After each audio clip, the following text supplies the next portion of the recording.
إن إحنا طلعنا من رمضان أو أنا طلعت من رمضان مستوايا في النازل، يعني زي ما إحنا كنا محافظين على رمضان بنعمل كذا وكذا وكذا 3 حاجات مثلًا، بنطلع من رمضان مش محافظين حتى على حاجة واحدة منهم، ده شيء غلط جدًا.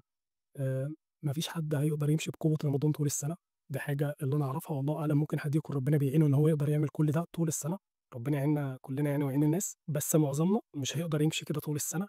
ولازمًا نبقى مدركين ده، يعني أنا دايمًا بافكّر نفسي إن أنا لازمًا أكون مدرك إن مش هامشي بقوة رمضان، بس أمشي، مش ما امشيش خالص. في حد كنت باسمع له كان بيقول دايمًا لو أنت تعبان النهارده وعليك تمرينة في الgym انزل العب مجموعة واحدة بس sets واحدة وتعالَ، ما تكمّلش تمرينتك، بس انزل العب 5 دقايق وتعالَ. النهارده مش لازمًا تبني الطوبة، ابني ربع قالب بس، لإن النهارده وأنت تعبان لمّا تبني ربع قالب وكمان أسبوعين برضه هتصادف إن أنت تعبان وتبني ربع قالب كمان، على مدار السنة هتلاقي إن الربع قالب بتاعك ده عمل حيطة، مش عمل طوبة واحدة، غير لمّا توقّف تمامًا. وكمان عشان إحنا معظمنا في الأغلب بيكون مش فاضي، بيكون مش عنده وقت، كمان بيكون